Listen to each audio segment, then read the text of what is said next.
وعن أبي هريرة رضي الله تعالى عنه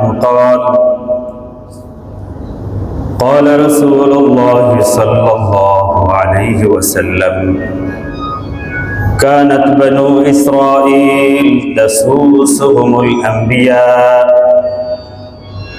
كلما خلف نبي خلفه نبي وإنه لا نبي بعدي وسيكون خلفاء فيكثرون أو كما قال عليه الصلاة والسلام كلمة الشكر পড়ি বলি আলহামদুলিল্লাহ। মুআজ্জাজ হাজিরিন কিরাম, গত জুমায় আমি এলেম এবং উলামায়ে কেরামের ফজিলত সম্পর্কে আলোচনা করেছিলাম। এর প্রয়োজনীয়তা এবং প্রাসঙ্গিকতা সম্পর্কে আমি গত জুমায় বলেছি এবং এই জুমায় ইনশাআল্লাহ শেষে বিষয়টি আমি আরেকটু ক্লিয়ার করব। পরবর্তী আলোচনা ছিল হুজুর আকরাম সাল্লাল্লাহু আলাইহি ওয়াসাল্লাম বলেছেন, হক জামাত এবং যারা সত্যের উপর প্রতিষ্ঠিত জামাত, সিরাতে মুস্তাকিমের উপর প্রতিষ্ঠিত জামাত, তারা কারা হবে?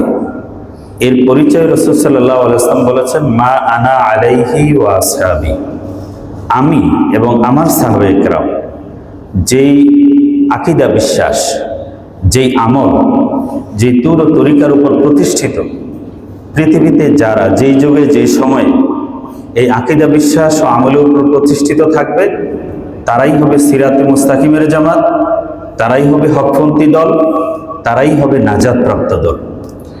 রাসূল সাল্লাল্লাহু আলাইহি ওয়াসাল্লাম দ্ব্যর্থহীনভাবে উম্মতকে হকের পরিচয় দিয়ে গেছেন।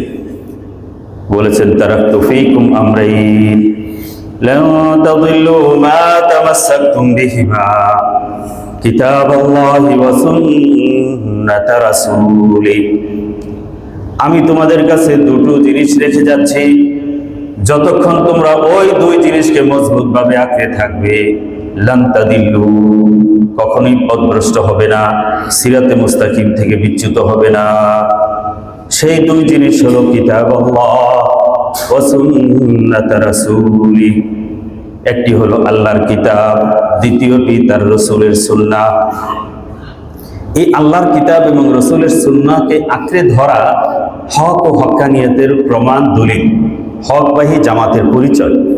আপনাদের সামনে যে হাদিসটি পড়েছি, হাদিসটি বুখারী শরীফের 3455 নম্বরে আছে, মুসলিম শরীফে এবং অন্যান্য কিতাবেও আছে।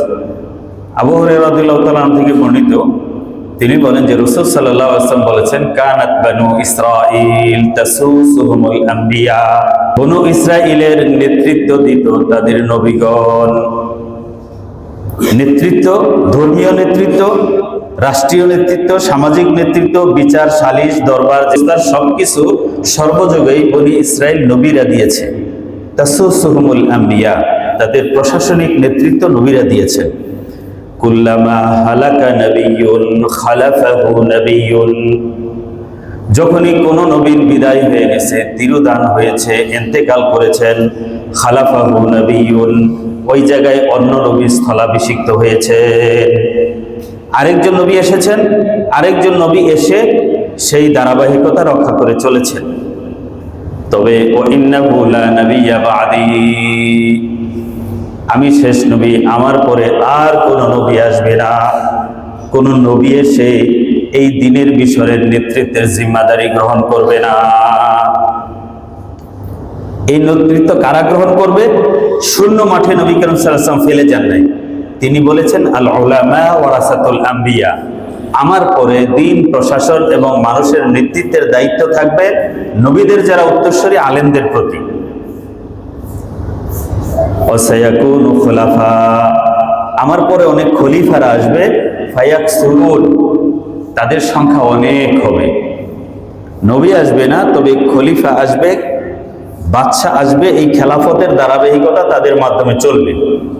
অন্য হাদিসে নবী করিম সাল্লাল্লাহু আলাইহি ওয়াসাল্লাম বলেছেন, খিলাফাতুন নবুওয়াতি 30 সানা, খিলাফত আলা মিনহাজিন নবুওয়া।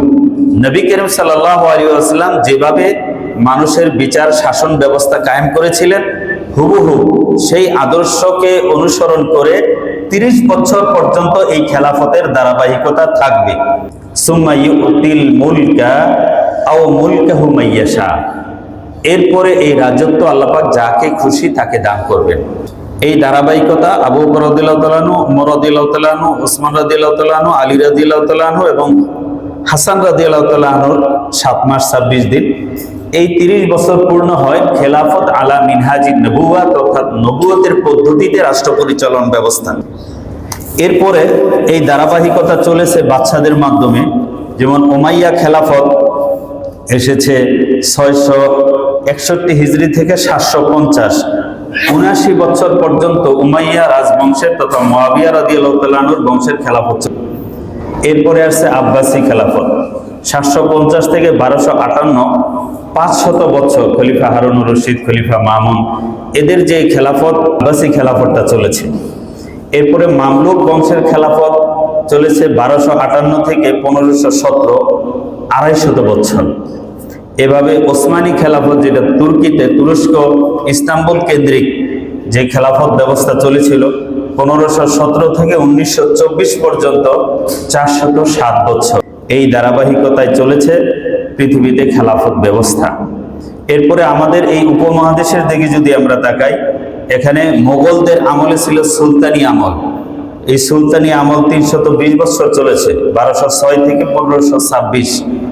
বাদশাহ বাবর কাবুল থেকে এসে দিল্লি মসনদ দখল করার আগ পর্যন্ত এখানে 320 বছর সুলতানি আমল চলেছে। সুলতান বুরি, সুলতান তগলক, কুতুবউদ্দিন আইবেক, যিনি প্রথম সুলতান ছিলেন দিল্লির, এভাবে এই শাসন ব্যবস্থা চলেছে। তারপরে মোগলরা এই দিল্লির সাম্রাজ্যের ক্ষমতা দখল করেছে। 1526-এ বাদশাহ বাবর প্রথম দিল্লির মসনদ দখল করে। সর্বশেষ 1803 পর্যন্ত 279 বছর 279 বছর মোগলদের সাম্রাজ্য চলে। এই সময়ে উপমহাদেশে দ্বীনি শিক্ষা ব্যবস্থাটা ছিল মসজিদ কেন্দ্রিক।